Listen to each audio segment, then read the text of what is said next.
You like jazz? Wait, no, that's not right. Hold on, let's try that again. You like fishing? Hello and welcome to our YouTube page. I say our, but I actually don't have any employees yet. Hopefully that'll change depending on how this goes. This is where you can find information, demonstrations, recommendations, and really just how to utilize each lure properly. If you have any questions, come here first. If you have more questions, put them in the comments. I'll try to get to them. By the way, the name is Pyrros or Pyrros or Pyrros. It really doesn't matter. Just don't call me Pyrros. Don't associate me with arson. The name is supposed to be like Greek and ancient and interesting and not like, your friend Kyle, who always seems to have his eyebrows missing. Incidentally, the majority of the time I was making this company, I had an entirely different name in mind that honestly was a lot cooler. But then some Aussie company decided at the last minute they were going to snag the domain and the name from me. So, yeah, I kind of had to change the entire thing last minute, rebrand. I'm okay.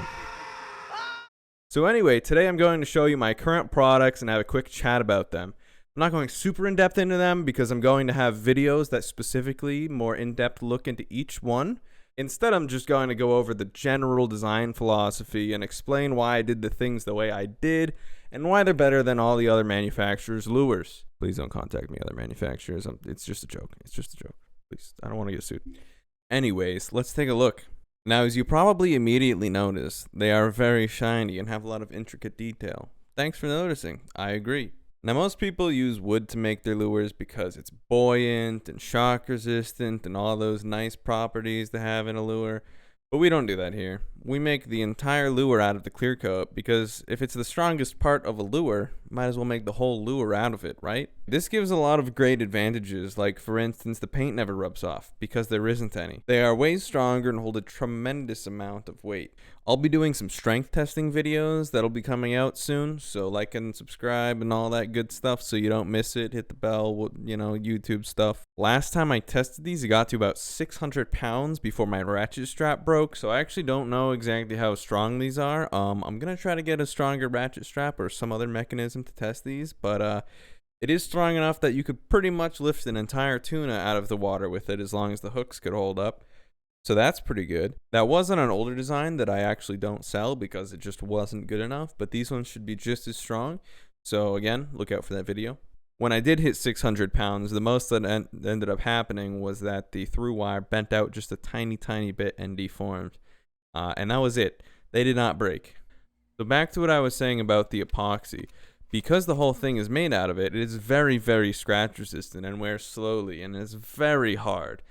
Also, if you do manage to use this thing for a couple 100 hours and end up scraping it up and scratching it up and getting hook burn on it and all that nonsense, they are very serviceable. Because they are all epoxy, all you need to do is add another coat of epoxy on it. If it's all scratched up, boom, you fixed it. Just probably scrape it down with a little bit of sandpaper first and then hit it with your favorite epoxy, and it should clean up right back to normal if you do it correctly.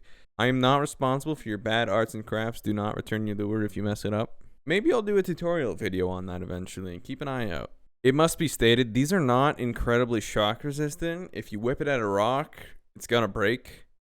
Don't throw your lures at rocks. I mean, a normal wood lure would probably break too, but these will shatter if you throw them directly at a rock. So don't throw your lures at rocks. Pro tip. The epoxy that I use is fairly UV resistant, so it shouldn't yellow in the sun that much, if at all.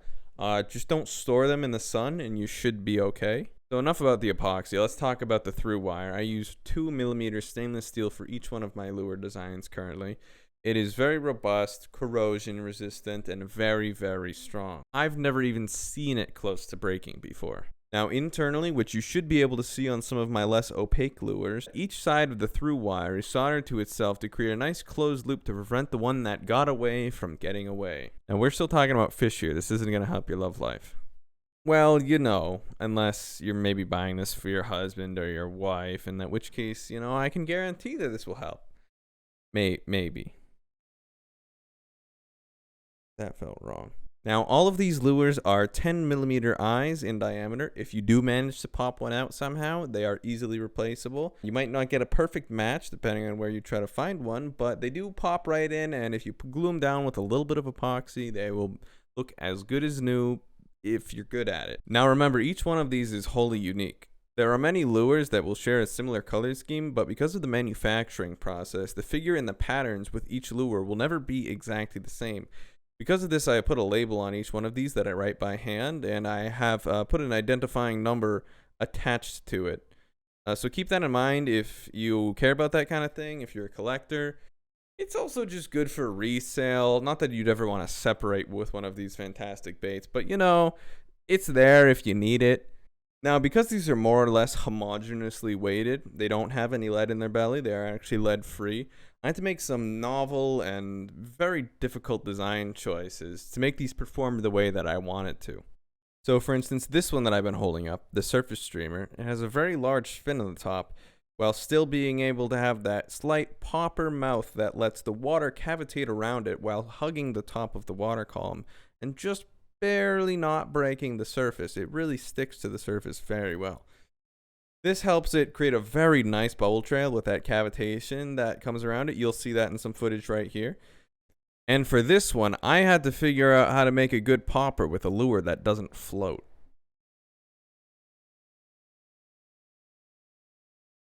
And for this one, well, actually, this one was pretty easy to make. It's pretty much just a spoon.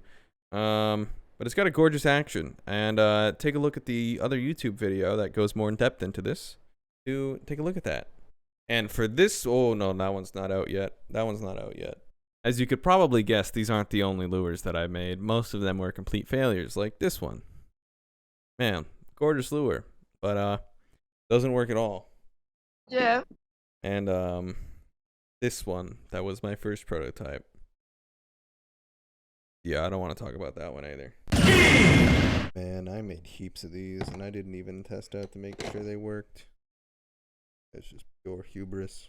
Also, I just started posting on my Instagram, so check that out. That's also in the description. And well, hopefully you got a good gist of the company and what exactly we do here in this video. Thanks for watching. Please share, like, yada yada yada, YouTube stuff.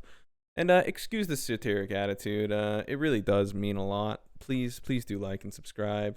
And remember to check out the website where you can actually buy these. Remember, there are only one of each lure as they were fully unique. It's a pain to list them individually, but it's a labor of love. So please don't go trying to buy two of the same lures. It won't work. The website will tell you that there's only one in stock of each of them. And I like to typically give same-day shipping to any order before 5 p.m. Eastern on weekdays. So thanks so much for watching this video, and love ya.